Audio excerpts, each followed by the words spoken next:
जब देश के गरीब मजदूर किसानों की आंखों में से आंसू बहे तो समझो सिस्टम फेलियर है। हम तो उठाएंगे आवाज सिस्टम से, आखिर वो मौन क्यों है? कि क्षेत्र में हो रही भ्रष्टाचार और शोषण की जानकारी हमें दीजिए, हम करेंगे आपकी आवाज बुलंद। कोरोना संकट में देश के मजदूरों की क्या दशा है, कभी महसूस किया आपने? क्या मजदूरों के आशियानों को देखा आपने?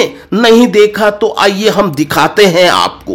कभी मजदूरों के जलते हुए चूल्हे को देखा आपने? नहीं देखा तो आइए हम दिखाते हैं आपको।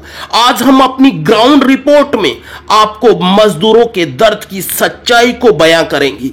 हमें विश्वास है हमारी रिपोर्ट देखने के बाद हुक्मरान व प्रशासन सोचने पर मजबूर हो जाएगा, उनके दिलों में इंसानियत जग जाएगी। क्योंकि जब देश का किसान और मजदूरों की आंखों से आंसू बहे तब समझ लेना हमारी सियासत और हमारा सिस्टम फेलियर है। क्योंकि अगर देश में अन्न के भंडार है, उसके बावजूद भी देश में कोई भूखा रहे तो हमें अन्न के भंडार से ज्यादा रहम दिल इंसानियत के लोग चाहिए। मैं आपको सीकर जिले के दातारामगढ़ कस्बे के गांव चैनपुरा की उन बिहारी मजदूरों के दर्द को बयां करने की कोशिश कर रहा हूं, जहां उन्होंने अपनी जिंदगी के कुछ पल बिताए।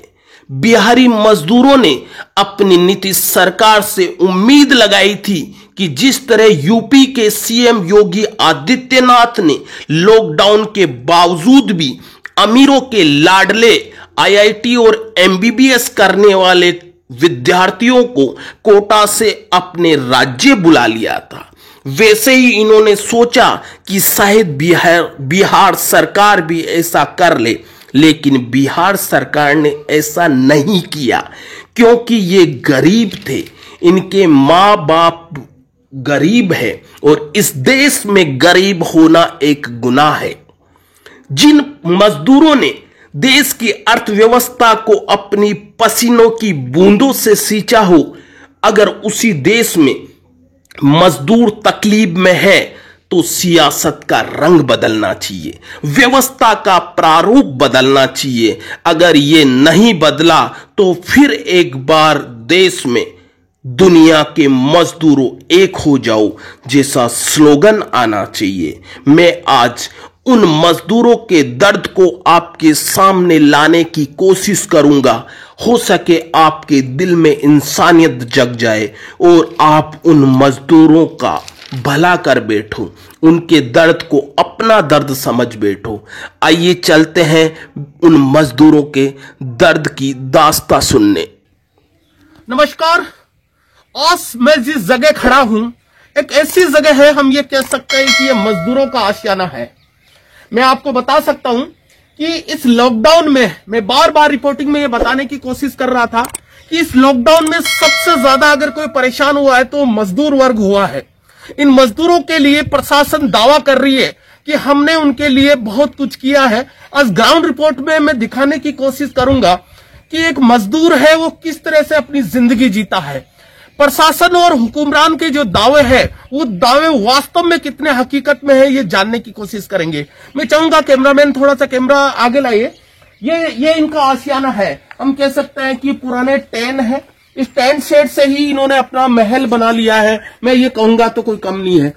किस तरीके से हम ये कह सकते हैं कि अंधेरा है, लाइट की कोई व्यवस्था नहीं है और उसमें ये रहते हैं।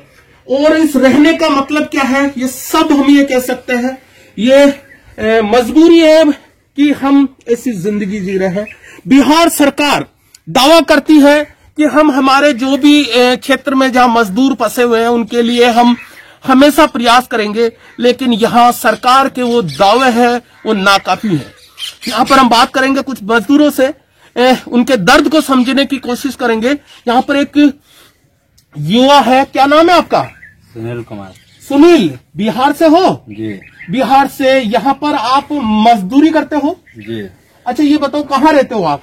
हम यहीं रहते हैं। ये आपका घर है? बना है घर। ये घर बनाया आप लोगों ने? अच्छा ये बताओ कि इस लॉकडाउन के अंदर तो बहुत परेशानी आ रही होगी आप लोगों को? परेशानी तो है ऐसे में, बहुत ज्यादा परेशानी है। अच्छा खाने पीने का कैसे जुगाड़ होता होगा? खाने पीने का कुछ जुगाड़ नहीं था।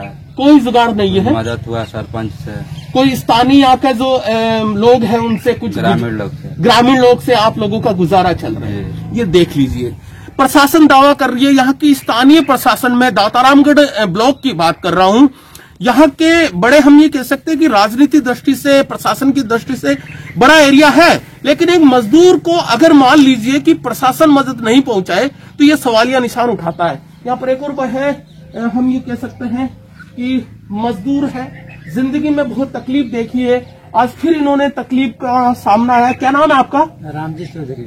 अच्छा राम जी, राम जी, बहुत ही बुरा दौर है इस समय, बहुत तकलीफ आ रही होगी आपको। अच्छा, गुजारा कैसे चल रहा है? कैसे चलेगा, जैसे चल रहा है वैसे ठीक है, मेरा सरपंच साहब हो तो चल रहा है। यहाँ के लोग कुछ दे रहे हैं? अच्छा, कोई प्रशासन से कुछ पैसा ऐसा मिला है क्या? नहीं, पैसा वगैरह नहीं मिला है? खाने के लिए चावल वगैरह ऐसा कुछ मिला है? ना, चावल भी नहीं मिला है। ये है राम जी, नाम राम जी है। अगर राम जी एक, हम ये कह सकते हैं कि इस सृष्टि का बहुत बड़ा नाम है, लेकिन जिस तरीके से रियल में देखा जाए तो जिंदगी बहुत कठिन है। कुछ मजदूर वर्ग है, आज एक युवा है, इनका एक सपना होता था, क्योंकि जिंदगी में ये बहुत कुछ करना चाहते हैं। जिस प्रांत से आते हैं, बिहार से, बिहार के मजदूरों का हालत इन दिनों बहुत ही ज्यादा तकलीफ में है। अभी महानगर में फंसे हुए हैं, राजस्थान में फंसे हुए हैं। आज मैं बता सकता हूं कि राजस्थान में ये कितना बुरा हाल। अच्छा, क्या नाम है आपका? मनोज कुमार सर। मनोज, पढ़े लिखे हो? Yes sir. पढ़ा है थोड़ा बहुत? Yes sir. कितना पढ़ा है मनोज? मैट्रिक है। मनोज, लॉकडाउन हो गया, बहुत बड़ी कठिनाई में जी रहे होंगे। यस सर, बहुत ज्यादा कठिनाई में। यस। अच्छा मनोज, ये बता कि ये क्या है, यहाँ का प्रशासन से दावा कर रहा है कि कुछ हम किसी को भूखा नहीं सोने देंगे, कुछ मदद? गांव वाला हल्का फुल्का मदद किया है सर, गांव वालों ने। प्रशासन तो कभी आ ही नहीं। अब जिंदगी कैसी चल रही है, कितनी कठिनाई में जी रहे हो आप? यस सर, किसी तरह से काट रहे हैं सर। खासते हो? Yes sir. क्या अपील करोगे? हो सकता है आपकी आवाज है बिहार सरकार भी सुन रही होगी, क्या कहना चाहोगे आप जैसे बिहार की सरकार? सर, हम लोग को अगर घर छोड़ दिया जाए तो बहुत अच्छा रहता सर। मतलब आप इस संकट में फंसे हुए हो यहाँ पर? Yes sir. ये अभी मेरी सुनील से बात हुई है, इस संकट में फंस गए ये मजदूर है, बिहार से प्रांत से आते हैं। अगर इनके दिल की इच्छा है, एक हसरत है इनकी कि हमें इस दौर में अगर घर पहुंचा दिया जाए तो ये हमारे लिए बहुत अच्छा होगा, क्योंकि सबसे ज्यादा अगर तकलीफ अगर जी है तो हम देख सकते हैं इन बिहारियों ने जी है। ये इसलिए मैं कह सकता हूं क्योंकि मजदूर वर्ग सबसे ज्यादा इसी प्रांत का आता था। एक और भाई साहब है, मैं बताऊंगा कि ये इनका चूल्हा था जहां पर रोटियां ये बनाते थे। लगभग ये सूना है, बंद हो गया है, क्योंकि अब पकाने के लिए कुछ नहीं है। भाई साहब है, उनसे बात करेंगे। क्या नाम है आपका? संतोष। अच्छा संतोष, तकलीफ ज्यादा है, काम धंधा रुक गया है। तकलीफ तो ज्यादा है। होंगे कभी घर जाने की इच्छा होती है? बहुत, घर जाने की तो बहुत इच्छा है, करकट भीग जा रहा है तो रहने में भी बहुत प्रॉब्लम हो रहा है। कभी जैसे परिवार वाले यही रहते हैं या गाँव रहते हैं? नहीं, परिवार तो है नहीं, यहाँ गांव पर है। जैसे मिसेज, मम्मी पापा सब गांव पर सब? कभी बात होती है? बात तो होती है, चिंता रहती होगी उनको भी, लगी रहती होगी। उन्हें तो बोला पैदल ही आ जाओ, कोई सुविधा नहीं है तो क्या करे। हाँ, मैंने देखा है कि बहुत सारे लोग पैदल भी जा रहे हैं। हम लोग की हिम्मत नहीं कर रहा है पैदल जाने, हिम्मत नहीं कर रहा है। अभी तो रोक भी रहे हैं कि नहीं जा सकते आप लोग, वो तकलीफ में है। क्या कहना चाहोगे? आपके घर वाले को क्या मैसेज दे रहे हो? सकता है आपके घर वाले आप हम तो सोच रहे हैं कि अब गाड़ी खुल जाएगा तो अब आएंगे और क्या कर सकते हैं, जब गाड़ी खुलेगा तो जाएंगे, क्या कर रहे हैं। अच्छा, खुल जाएगी तो वहाँ जाएंगे? तो मजबूरी में तो पड़ा हुआ है यहाँ मजदूर। अच्छा, वैसे गुजारा तो चल रहा है, कैसे गुजारा कर रहे हैं, जी रहे हैं। हाँ, तकलीफ में है। एक और है, आपका क्या नाम है? गोपाल। गोपाल, क्या करते हो यहाँ पर? यहाँ पर यह काम करते हैं, मजदूरी करते हो। अच्छा गोपाल, कितनी तकलीफ में? अभी तो बहुत तकलीफ में हो आप लोग। बहुत तकलीफ में है, बहुत तकलीफ में जी रहे हो। हाँ। अच्छा गोपाल, सुबह शाम चाय पानी नाश्ता खाना कैसे हो रहा है? कुछ नहीं मिल रहा है, कुछ नहीं मिल रहा है, तकलीफ में जी रहे हो। ये गोपाल है, ये गोपाल है। आप इसके दर्द को समझ। इस जगह खड़ा हूँ, उस जगह एक ऐसी जगह है, मेरी रिपोर्टिंग का, मैं ग्राउंड रिपोर्टिंग का अब तक का सबसे, मैं ये कह सकता हूँ, तकलीफदायी जगह है। बिहार से आने वाले वो मजदूर है जो इस लॉकडाउन में बुरी तरह से फंस गए हैं। इन मजदूरों ने एक सपना सजोया था कि यहाँ आएंगे, राजस्थान में जाएंगे, कुछ काम करेंगे, कुछ पैसे घर भेजेंगे और अपना गुजारा कर लेंगे। लेकिन लॉकडाउन होने से पूरी तरीके से इनका सपना टूट गया है। यहाँ पर एक भाई साहब, उनसे बात करेंगे। क्या नाम है आपका? रंजय कुमार। धनंजय? रंजय। बिहार से हो? बिहार से। कब से काम कर रहे हो राजस्थान में आप? फरवरी से काम कर रहा हूँ। फरवरी से यहाँ आए हुए हो। अचानक लॉकडाउन के बाद में कितना मतलब बहुत मुसीबत का पहाड़ टूट गया होगा। बहुत मुसीबत। हम लोग तो सोचे थे कि लॉकडाउन एक दिन बंद हो रहा है 22 तारीख को, इसके बाद से फिर मोदी सरकार ने बढ़ा दिया 21 दिन का। इसके बाद हम लोग इंतजार करते रहे, मोदी सरकार का नियम क्या बोलते हैं आदेश का पालन करते रहे। फिर इसके बाद टाइम आया तो फिर और टाइम बढ़ा दिया गया। हम लोग इंतजार कर रहे हैं, सोच रहे हैं किसी तरह घर पे चले जाएं। टाइम बढ़ाते जा रहे हैं। लॉकडाउन पूरा देश में है, फिर भी क्या बोलते हैं हमारे योगी सरकार सभी अपने मजदूर को घर पे ला रहे हैं। जितना आज भी है स्टूडेंट को, सभी स्टूडेंट को कोटा से ला रहे हैं, अपने घर सबको भेज रहे हैं। मजदूर जो फंसा हुआ बिहार के है वो लोग तो नीतीश कुमार कुछ सुन नहीं रहे, लग रहा है जैसे सो रहे हैं नीतीश कुमार। ये एक रंजन बहुत ही प्रशासन के हुक्मरानों को ये उनके प्रश्न उठाया है कि जिस तरह से योगी सरकार ने अपने चाहने वाले को, अमीरों के बेटे को अपने राज्य बुला लिया है, तो नीतीश सरकार क्यों न उस मजदूरों को, उन गरीबों को अपने राज्य में बुलाए? मैं कहना चाहता हूं कि लॉकडाउन तो पूरे देश में है ना, ऐसा तो नहीं कि केवल योगी सरकार के लिए छूट दिया गया है। पूरे देश में लॉकडाउन है। आदित्य योगी नाथ भी लॉकडाउन किए हैं, इसके बाद भी पूरे देश से योगी सरकार अपने मतलब जो भी छात्र छात्रा हो या फिर मजदूरों हो, सबको वापस बुला लिया। पहला लॉकडाउन हुआ तो पहले मजदूरों को वापस बुला 1000 गाड़ी भेजकर। इसके बाद दूसरा लॉकडाउन हुआ तो क्या बोलते हैं छात्रों को बुला लिए। और बाकी सरकार इस पर क्यों नहीं आवाज उठा रहा है? नीतीश क्यों नहीं बोलते सरकार इस बात को कि क्या आप कभी घर से बात होती है, फोन होता है? हाँ, फोन तो होता है, बात होता है। घर वाले चिंता करते होंगे? चिंता करते हैं, क्यों नहीं करेंगे सब अपने। अगर आपको घर वाले सुन रहे हैं तो क्या कहना चाहोगे? घर वाले सुन रहे हैं तो मैं यही कहना चाहता हूँ कि मैं किसी तरह यहाँ जो भी हूँ मैं ठीक ठाक हूँ, कोई दिक्कत नहीं है।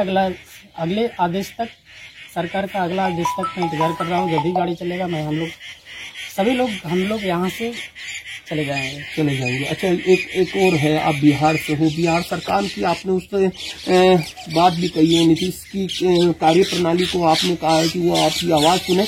अच्छा, यहाँ की लोकल प्रशासन जो दावा कर रही थी कि हम मजदूरों के लिए बहुत कुछ कर रहे हैं, बड़ा मोदी सरकार ने भी एक राहत पैकेज की घोषणा करी है, क्या लगता है कि आप तक वो चीज? मोदी सरकार केवल राहत पैकेज की घोषणा कर रहे हैं, मोदी सरकार पहुंचाने तो नहीं आ रहा है ना। वहाँ केवल वो घोषणा कर दी कि हम इतना आदमी को ये चीज दे दो। अब पता नहीं वो देते हैं कि नहीं देते हैं, सबको पास गया है नहीं गया, ये जायजा लेने वाले कोई नहीं है। आप तक नहीं पूछा है? नहीं, अभी तक मेरे पास कुछ नहीं पहुंचा। ये छोटे पंचायत से आया है, कुछ राशन वासन मिला है और बाकी कुछ नहीं मिला इसमें।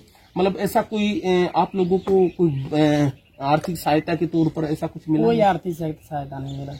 ये एक बिहार का रहने वाला मजदूर है, समझदार है, पढ़ा लिखा है, सरकार को बताने की कोशिश कर रहा है कि हम लोगों को सुनो, हमारी आवाज को सुनो, हम बहुत तकलीफ में जी रहे हैं। आप हुक्मरान हो, आप शासन चलाते हो, लेकिन मजदूरों की आवाज जब तक आप नहीं सुनोगे तो आपकी सियासत है वो हम ये कह सकते हैं कि वो सही नहीं होगी। जिस तरीके से आज मैं बता सकता हूं कि जिस आशियाने में ये लोग रहते हैं वो अपना आप में एक तकलीफदायी चीज है, लेकिन फिर इस संकट को ये झेल रहे हैं। इसलिए झेल रहे हैं कि ये बुरा दौर कट जाएगा, लॉकडाउन खत्म हो जाएगा और यहाँ से ये लोग अपने घर जाएंगे। और घर जाके अभी ये बात भी कर रहा था कि अगर घर वाले सुन रहे हैं तो निश्चित तौर पर है, इनको काफी भावुक हो गया जब मैंने ये प्रश्न पूछा इनसे, क्योंकि इनको भी पता है वक्त काफी तकलीफदायी है। हो सकता है इनके परिवार वाले भी चिंता कर रहे होंगे।